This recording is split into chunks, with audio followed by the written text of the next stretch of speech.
Le plan stratégique de développement de la région des Grands Ponts, remis officiellement au président de cette région. Étude réalisée par l'Agence nationale d'appui au développement rural, ANADER. Cette étude menée en 18 mois a permis de déterminer les différents secteurs propices aux investissements pour le développement de cette région. C'est une région qui attire. Son positionnement par rapport à la capitale économique offre à cette région un potentiel industriel. Les partenaires, beaucoup de structures, pour éviter le Grand Abidjan, peuvent venir trouver l'opportunité ici pour développer leur activité. Et ça, c'est un atout que beaucoup de régions n'ont pas. La région des Grands Ponts veut davantage profiter et mettre en valeur toutes ses potentialités économiques, touristiques et culturelles. Et pour le développement de la région, les études de l'ANADER révèlent un investissement de 40 milliards de francs CFA pour les 5 prochaines années. Et le président de cette région se dit confiant dans la richesse des financements. 28 programmes qu'il faut mettre en œuvre, il y a 156 idées de projets. Et pour tout cela, le coût global, c'est plus de 40 milliards 513 millions. Cet argent, il y a les ressources propres, bien entendu, qu'il faut avoir. Il y a la subvention de l'État. Et puis il y a aussi ce qu'il faut aller chercher au niveau des partenaires, en faisant le lobbying. Le directeur général de l'ANADER rappelle que sa structure reste déterminée à accompagner les collectivités territoriales pour le développement dans divers secteurs d'activité. On a la matière pour savoir exactement comment adresser la volonté des populations à leur développement. Donc c'est à partir de là que tout part. Et quand on met ça à la disposition de ceux qui ont la charge d'impulser ce développement-là, ça devient très concret et les partenaires qui nous aident aussi trouvent matière à pouvoir les aider. La secrétaire générale de la préfecture de Dabou a invité la population à soutenir ce plan stratégique de développement. Pour elle, seul le développement participatif pourra permettre de répondre aux besoins des populations des départements de Grand Laou, de Jacquesville et de Dabou.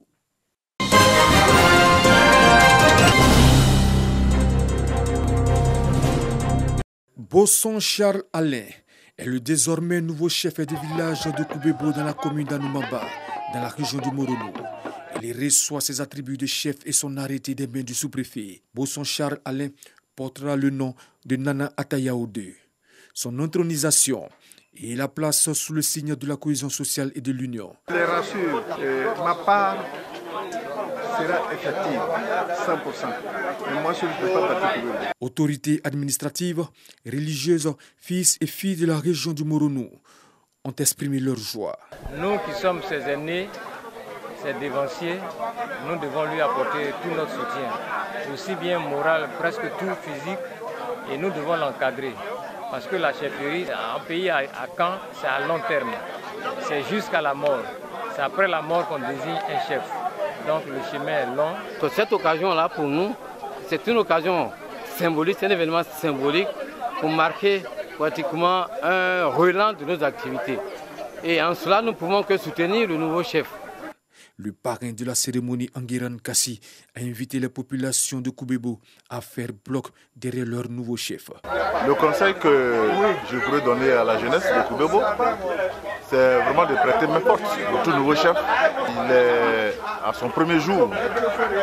Et donc c'est avec les conseils des uns et des autres qu'il pourra mieux donc faire son travail. Plusieurs danses traditionnelles de la région ont apporté un cachet particulier à cette cérémonie d'intronisation de Nana Atayao II.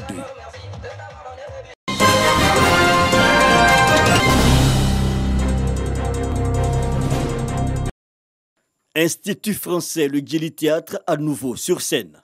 Ça veut dire que je dois les interpeller, les juger, les frapper et les condamner. Quand nous sommes dans un état de droit. J'ordonne que le temps s'arrête. C'est le spectacle à proposer. La troupe mêle dramaturgie classique fortement colorée et comédie musicale.